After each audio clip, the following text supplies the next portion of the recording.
Divya Delhi super exact पोल। नमस्कार, आप देख रहे हैं दिव्य दिल्ली न्यूज। मैं हूं आपके साथ शिवानी को। लगातार हम आपको एग्जिट पोल से तो अपडेट करवा रहे हैं। मेरे साथ है इस समय स्टूडियो में सीए अमित मेहता जी, जिनसे मैं जानना चाहूंगी कि किसकी सरकार आनी चाहिए। जैसे हम देख रहे हैं कि एग्जिट पोल में एनडीए की सरकार बनती नजर आ रही है, लेकिन आपको क्या लगता है किसकी सरकार आनी चाहिए?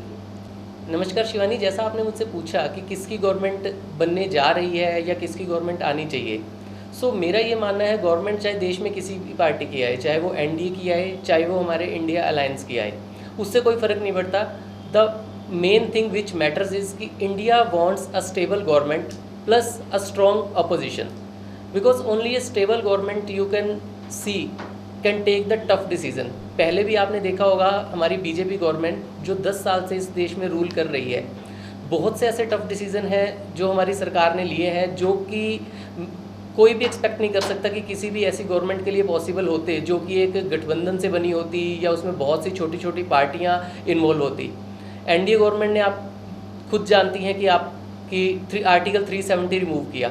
आर्टिकल 370 रिमूव करना अदरवाइज़ इतना इजी टास्क नहीं था, बट लोगों को पता भी नहीं चला कि कब ये डिसीजंस हुए, कब ये पॉलिसीज़ बनी, कब एक्ट्स में अमेंडमेंट्स हुए और आर्टिकल 370 रिमूव हो गया। और जिसका आप इम्पैक्ट देख सकती हैं कि JNK का पहले क्या सिनेरियो था और आज वहाँ क्या सिनेरियो है।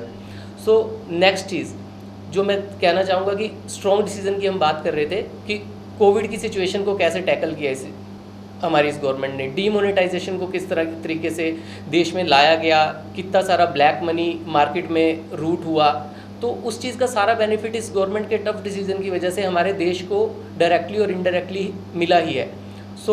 कोविड की सिचुएशन में आप देखो कि बहुत से ऐसे डेवलप्ड कंट्रीज़ थी जिन्होंने straight on the face like ये बोला था कि हाँ, India can't handle this problem, India can't do it, but with the vision of this government India ने ये किया और बहुत अच्छे से हैंडल किया। अमित जी, जिस प्रकार हम देख रहे हैं कि एनडीए की सरकार मौजूदा 10 साल में भी राज कर चुकी है, अगर तीसरी बार ये गवर्नमेंट बनती है तो स्टॉक मार्केट में और शेयर मार्केट में ऐसे क्या बदलाव होने वाले हैं जिससे कि एक व्यापारी उम्मीद लगा सकता है, एक इन्वेस्टर उम्मीद लगा सकता है? शिवानी, आपने बहुत ही इस टाइम पे ऐसा क्वेश्चन पूछ लिया है जो कि इस टाइम पे बहुत ही फायर क्रैकर बना हुआ है देश में। तो आप समझ सकती हैं कि आज भी आप देखो, सिर्फ एग्जिट पोल के जो रिजल्ट्स हैं ना, वही दिखा रहे हैं आपको स्टॉक मार्केट का क्या सिचुएशन रहने वाला है कल। आज ही हमारा सेंसेक्स इतने बड़े गैप अप के साथ खुला है, लगभग 2500 पॉइंट्स के गैप अप के साथ हमारा स्टॉक मार्केट आज ओपन हुआ है, और जो कि अपने आप में एक हाईएस्ट है। तो इतने सालों में कभी इतना बड़ा गैप अप देखने को नहीं मिला।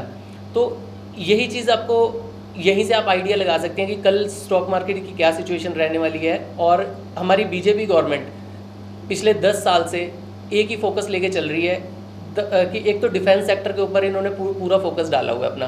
तो कल जब ये रिज़ल्ट आते हैं ना, और अगर हमारी बीजेपी गवर्नमेंट की एक स्टेबल गवर्नमेंट अच्छी सीट्स के साथ अगर वापस देश में आती है, तो आप देखेंगी कि डिफेंस सेक्टर के स्टॉक्स जो हैं, उसके बाद हमारे जो इंडियन रेलवेज़, जिसके ऊपर बहुत ही ज़्यादा आप खुद देख सकते हैं पिछले 10 सालों में कितना ज़्यादा इंप्रूवमेंट हुआ है। इंडियन रेलवेज़ की सिचुएशन पहले कैसी थी और पिछले 10 सालों में वंदे भारत जैसी ट्रेन्स, उसके बाद अपना बुलेट ट्रेन्स जो हैं देखने को मिलेंगी आपको फ्यूचर में। तो ये सब इस गवर्नमेंट की मतलब फार विज़न का ही नतीजा है, जो कि मतलब स्टॉक मार्केट भी आप देखोगी कल किस तरीके से शूट करेगा। और जो इंडियन रेलवे सेक्टर के स्टॉक हैं, डिफेंस सेक्टर के स्टॉक हैं, या ईवी सेक्टर जो कि एक हॉट टॉपिक है इस गवर्नमेंट की विज़न में, तो ये सारे स्टॉक्स आप देखोगे कल आपको जंप करते हुए दिखेंगे। और बाकी all the public sector stocks जो भी हैं, आप देखोगे कि इस गवर्नमेंट ने पब्लिक सेक्टर यूनिट्स में बहुत सारा काम किया है, पब्लिक सेक्टर यूनिट्स के ऊपर बहुत सारा फोकस डाला है। तो वो सारे आपको भी देखने को मिलेंगे कि स्टॉक अपसाइड जंप करते हुए नजर आएंगे। तो मेरे हिसाब से कल जो है स्टॉक मार्केट का स्टेटस जो अपसाइड रहने वाला है और अच्छा खासा अप जाएगा कल भी। एग्जिट पोल के साथ हमारे साथ बने रहिए और हमारे चैनल पर कल 4 जून को देखना ना भूले फाइनल नतीजे। दिव्य दिल्ली सुपर एग्जैक्ट पोल।